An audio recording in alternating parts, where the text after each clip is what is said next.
आज हम बात करने जा रहे हैं भारत के गौरव, एक महान योद्धा, परम पराक्रमी, अपनी प्रजा के राणा महाराणा प्रताप के बारे में, जिनका नाम इतिहास में वीरता, शौर्य, त्याग, दृढ़ प्रण, परिश्रम के लिए सदा अमर रहेगा और जिस महाराणा के विरोचित गुणों को शत्रु भी तहे दिल से सम्मान करते थे।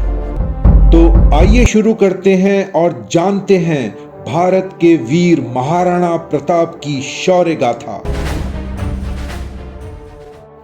राणा उदय सिंह और उनकी पटरानी जैलोर के राज्यवंश की जयवंताबाई के ज्येष्ठ पुत्र प्रताप सिंह का जन्म 9 मई 1540 को हुआ। सभी राजकुमारों की शिक्षा, दीक्षा व शस्त्र परीक्षण का उचित प्रबंध किया, पर उनमें से कोई भी प्रताप जैसा योग्य सिद्ध न हुआ। वीर योद्धा होने के साथ साथ प्रताप अत्यंत विनम्र और संवेदनशील भी थे। 1570 ईस्वी में राणा उदय सिंह कुंभलगढ़ आए। तब उनका स्वास्थ्य ठीक न था। परिस्थितियां ऐसी थीं कि मेवाड़ राज्य लगातार सिकुड़ रहा था।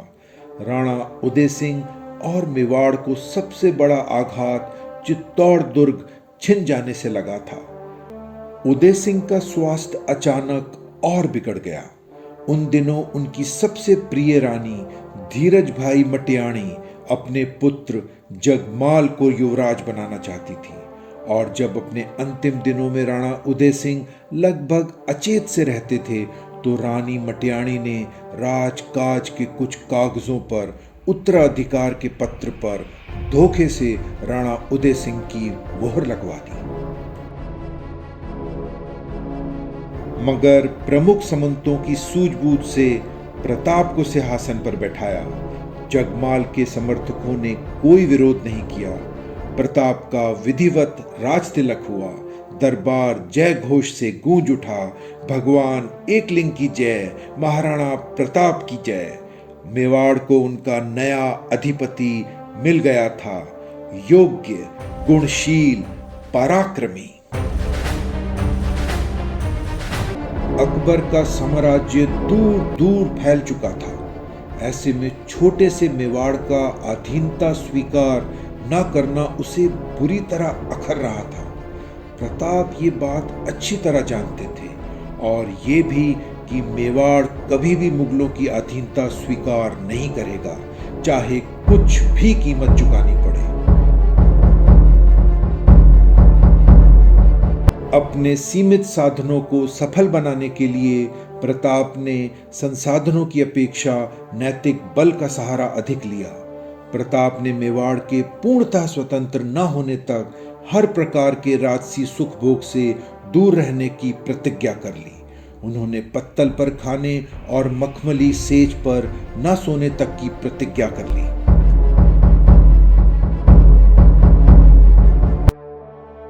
किशोरावस्था से ही राणा प्रताप की कई भील सरदारों से बहुत घनिष्ठता थी और जब महाराणा ने मेवाड़ की रक्षा के लिए इनका सहयोग चाहा तो एक एक भील मातृभूमि की रक्षा के लिए प्राण न्यौछावर करने के लिए तत्पर हो गया।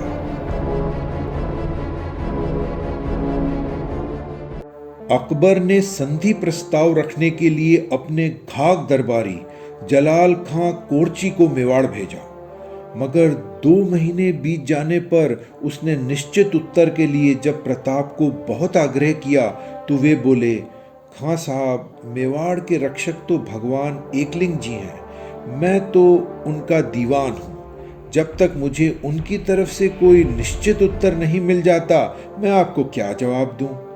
कोर्ची को कुछ समझ नहीं आया और वह वापस दिल्ली लौट गया। सोच विचार करने के बाद अकबर ने कुंवर मानसिंह को इस काम के लिए चुना।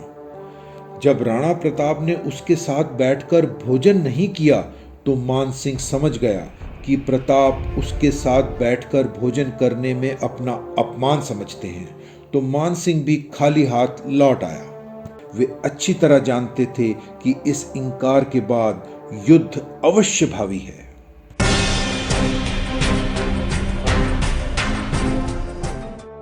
अकबर भी कोर्ची और मानसिंह की असफलता के बाद समझ गया था कि प्रताप को अधीनता के लिए राजी करना असंभव है। राजपूतों ने गोगुंदा से अपना शस्त्रगार और राजकोष कुंभलगढ़ और आवलगढ़ में रख दिया था। युद्ध के लिए हल्दी घाटी को चुना गया था, जिसकी मिट्टी हल्दी के रंग के होने के कारण उसका नाम हल्दी घाटी पड़ा था। 18 जून 1576 को राजपूत सेना गोगुंदा से चलकर हल्दी घाटी पहुंच गई और रणनीति के अनुरूप वहां सकरे स्थल पर मोर्चा जमाकर शत्रु की प्रतीक्षा करने लगी। महाराणा प्रताप ने अपनी सेना के हरावल आगे की फौज दस्ते में अपने अत्यंत विश्वस्त सेनापति हाकिम खां सुर, जो अफगान पठान था, को तैनात किया था। मानसिंह अपनी सेना लेकर मोलाला से आगे बढ़ा। वह हल्दी घाटी के सकरे मुहाने पर आकर रुक गया। यह एक छोटा मैदान था जिसे अब बादशाह बाग कहते हैं। मानसिंह यहीं रुककर राजपूतों के आक्रमण का इंतजार करने लगा। मानसिंह को उम्मीद थी कि राजपूत शत्रु सेना को देखकर जोश में आ जाएंगे और पहाड़ी दर्रों की अपनी सुदृढ़ मोर्चाबंदी छोड़कर उस पर आक्रमण करने की गलती जरूर करेंगे। मानसिंह अपनी चाल में सफल रहा। आगे की राजपूत सेना ने अपना संयम खो दिया। अब उनसे और इंतजार ना हो सका।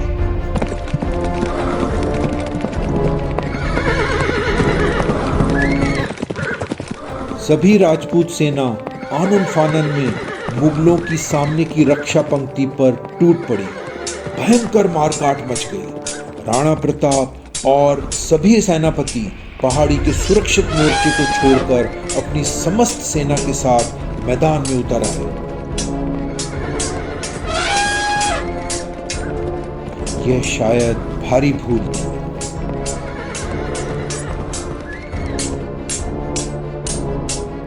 मुख्य सेना आते ही बादशाह बाग की समतल भूमि पर मोर्चा जमाए खड़ी मुगल सेना पर टूट पड़ी।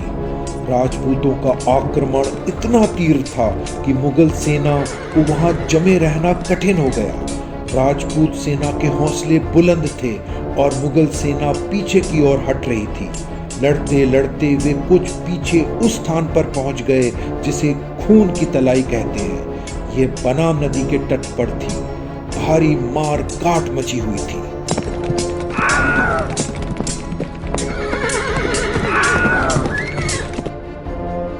मानसिंह ने अपनी एक और सोची समझी चाल पर अमल किया। अपने हाथी को आगे बढ़ाता हुआ वह राणा प्रताप के सामने पहुंच गया। उसे देखते ही राणा प्रताप का खून खौल गया। उस जाति द्रोही को दंड देने के लिए वे तेजी से आगे बढ़े। राणा प्रताप के इशारे पर उनके सदे हुए घोड़े चेतक ने अपने दोनों अगले पैर मानसिंह के हाथी के मस्तक पर जमा दिए। राणा प्रताप ने अपने भाले से मानसिंह पर प्रहार किया, लेकिन मानसिंह जल्दी ही होदे की ओट में छिप गया। भाले के प्रहार से घायल होकर उनका महावत गिर पड़ा और उसके प्राण पखेरु हो गए।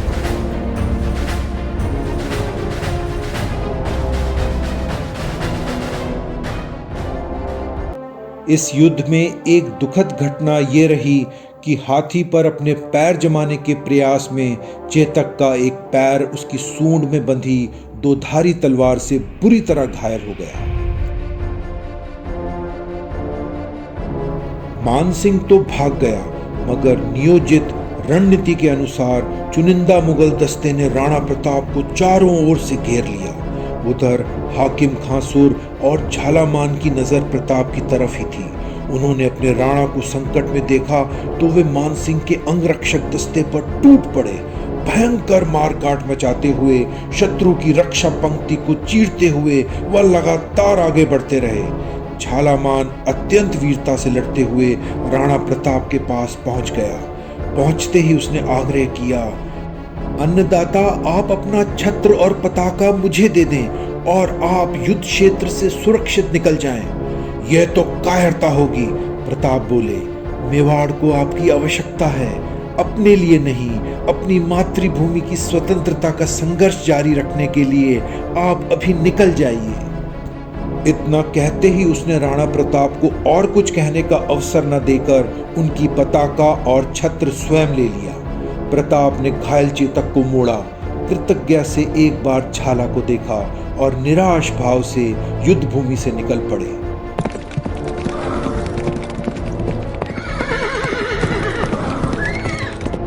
झाला को राणा प्रताप समझकर मुगल सैनिक उन पर टूट पड़े।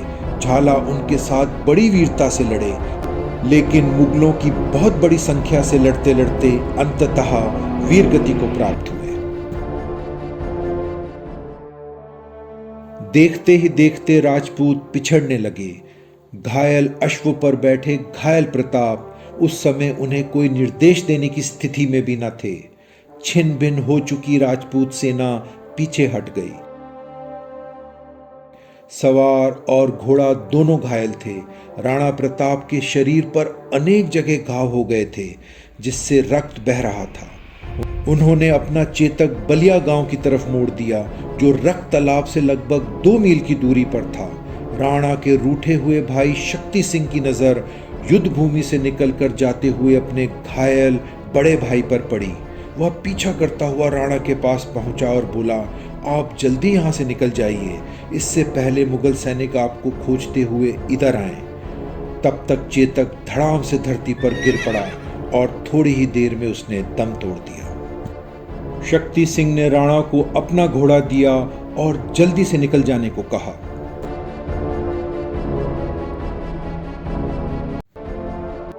राजपूतों ने अपनी गलती से सबक सीख लिया था। उन्होंने तय किया कि भविष्य में कभी भी विशाल मुगल वाहिनी से खुले मैदान में नहीं लड़ेंगे। आमने सामने की लड़ाई की बजाय उन्होंने छापामार युद्ध की पद्धति अपनाने की योजना बनाई। हल्दी घाटी से निकलने के बाद राणा प्रताप ने तनिक भी विश्राम नहीं किया। राणा प्रताप को मान सिंह की गतिविधियों की पल पल की खबर मिल रही थी। मुगल सेना के कूच के बाद उन्होंने 2 दिन इंतजार किया ताकि वह दूर निकल जाएं। उसके बाद एक ही हल्ले में जुलाई 1576 में गोगुंदा पर अधिकार कर लिया। अकबर को यह खबर मिली तो वह गुस्से से आग बबूला हो गया। कुछ समय बाद अक्टूबर 1576 अकबर खुद अजमेर से अपने मेवाड़ विजय अभियान के लिए रवाना हुआ और गोगुंदा पहुंच गया। उसे स्वयं मेवाड़ की खाक छानते हुए 6 महीने हो गए थे। हर तरकीब आजमाने पर भी राणा प्रताप को पकड़ना तो दूर, उनके बारे में कोई ठोस खबर तक नहीं मिल रही थी। आखिरकार उसने लौट जाने का फैसला किया। मई 1577 को बादशाह अकबर मेवाड़ से राजधानी लौट गया। उसके लौटते ही राणा प्रताप ने अपनी गतिविधियां तेज कर दी। एक के बाद एक मुगलों के स्थापित किए गए थानों पर फिर से राजपूतों का अधिकार होने लगा। अकबर अभी मेरठ ही पहुंचा था कि उसने पूरी ताकत के साथ मेवाड़ को कुचलने के लिए शाहबाज खां के नेतृत्व में एक बहुत बड़ी सेना भेजने का निर्णय कर डाला। शाहबाज खां ने कुंभलगढ़, उदयपुर और दुर्ग क्षेत्र मेवाड़ के जीतकर सब जगह चप्पा चप्पा छान मारा, मगर 3 महीनों की मुशक्कत के बाद भी वह राणा प्रताप को नहीं पकड़ पाया। राणा ने अकबर के विरुद्ध इतना लंबा संघर्ष करके मेवाड़ को स्वतंत्र रखा और राजपूती आन की रक्षा की। मेवाड़ के पर्वतीय प्रदेश पर उनका सदा अधिकार रहा। इस दुर्गम प्रदेशों में मुगलों की घुसपैठ संभव नहीं थी। अकबर अपनी सारी शक्ति लगाकर भी राणा प्रताप को झुका नहीं सका था। राणा सोच रहे थे कि किसी ऐसे प्रमुख थाने को चुना जाए जहां मुगलों की पराजय से उनकी प्रतिष्ठा को गहरा आघात लगे। इसके लिए देवेर गांव के थाने को चुना गया, जिसका थानेदार सुल्तान खां था और जो एक बहादुर सिपा सालार था। घमासान युद्ध हुआ। यह राजपूतों की हल्दी घाटी का जवाब था। सुल्तान खां खुद आगे आकर बड़ी वीरता से लड़ रहा था। कहते हैं राणा के पुत्र अमर सिंह, जो अपने पिता के साथ कंधे से कंधा मिलाकर लड़ रहे थे, ने इतने जोर से वार किया कि उनका भाला सुल्तान खां के कवच को भेदता हुआ उसके शरीर के पार निकलकर घोड़े के शरीर में जा धंसा। उधर महाराणा प्रताप ने एक ही वार में बहलोल खां के सिर पर इतनी ताकत से वार किया कि उसे घोड़े समेत 2 टुकड़ों में काट दिया। दिवेर की विजय राणा की एक अत्यंत महत्वपूर्ण विजय थी। उनका अगला लक्ष्य कुंभलगढ़ को शत्रु के अधिकार से मुक्त करना था। राजपूतों ने आसानी से कुंभलगढ़ को हासिल कर लिया। राणा का विजय अभियान जारी रहा। देखते ही देखते बिना कड़े मुकाबले के राणा प्रताप की सेना ने सभी थाने मुक्त करा दिए। पराजित मुगल सैनिक जान बचाकर अजमेर तक भागे। शाहबाज खां ने 3 बार बड़ी सेना के साथ राजपूतों को हराने का प्रयास किया, मगर वह सफल नहीं हो सका। हल्दी घाटी की लड़ाई जून 1576 को हुई थी और अब जून 1580 था। इस दौरान किए गए मेवाड़ विजय के सारे अभियान निष्फल साबित हुए थे। राणा ने बांसवाड़ा और डूंगरपुर में सेना भेजकर दोनों प्रदेशों को आसानी से अपने अधीन कर लिया। अब समय आ गया था जीत की खुशी मनाने का।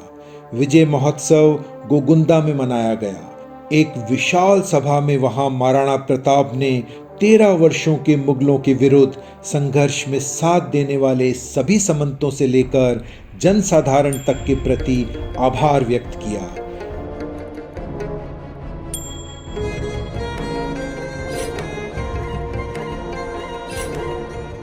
धीरे धीरे मेवाड़ की खोई हुई खुशहाली लौटने लगी।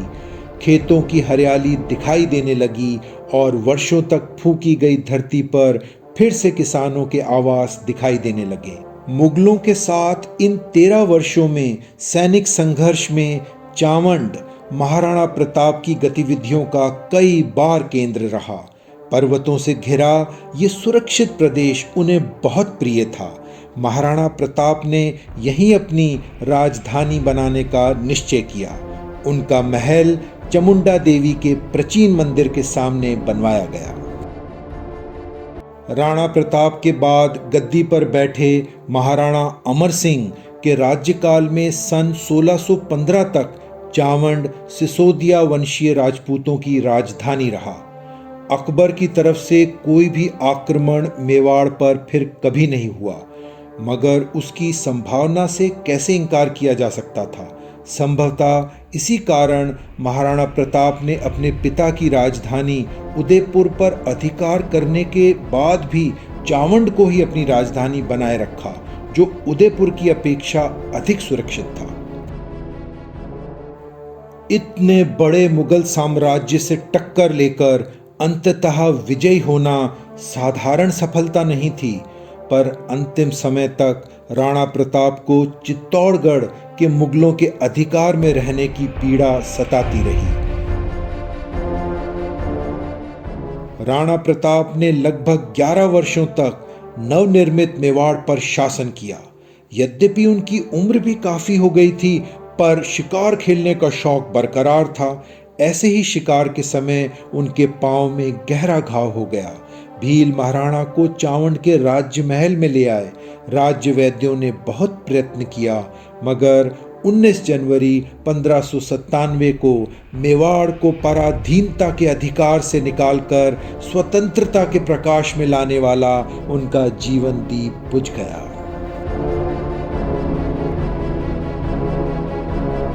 सारा मेवाड़ शोक में डूब गया। सारा राजपूत समाज अपना अनमोल रत्न खोकर स्तब्ध रह गया। कहते हैं ये खबर सुनकर अकबर भी शोक में डूब गया था। महाराणा प्रताप चले गए, पर अपनी शौर्य गाथा भारतीय इतिहास के पन्नों पर स्वर्ण अक्षरों में लिखवा कर गए। महाराणा प्रताप की ये दुखद खबर अकबर के दरबार में चरण दुर्सा ने राजस्थानी में एक छप्पे सुनाकर अकबर को दी, जिसका हिंदी अनुवाद इस प्रकार है। जिसने कभी अपने घोड़े शाही सेना में भेजकर दगवाए नहीं, जिसने किसी के सामने अपनी पगड़ी झुकाई नहीं, जो सदा शत्रुओं के प्रति उपहास से परिपूर्ण कवित्व ही गाता रहा, जो देश के भार की गाड़ी अपने बाएं कंधे से ही सींचने की शक्ति रखता था, जो कभी बादशाह की खुशामद में नौरोज़ में हाजिर नहीं हुआ। सारी दुनिया में बादशाह के जिस झरोके की बहुत प्रतिष्ठा थी, जो कभी उसके नीचे नहीं आया। ऐसे गहलोत महाराणा प्रताप विजयी रहकर संसार से विदा हुए।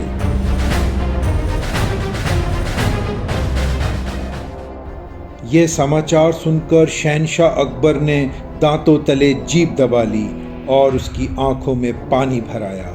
हे महाराणा, तेरे निधन से ऐसा ही हुआ है।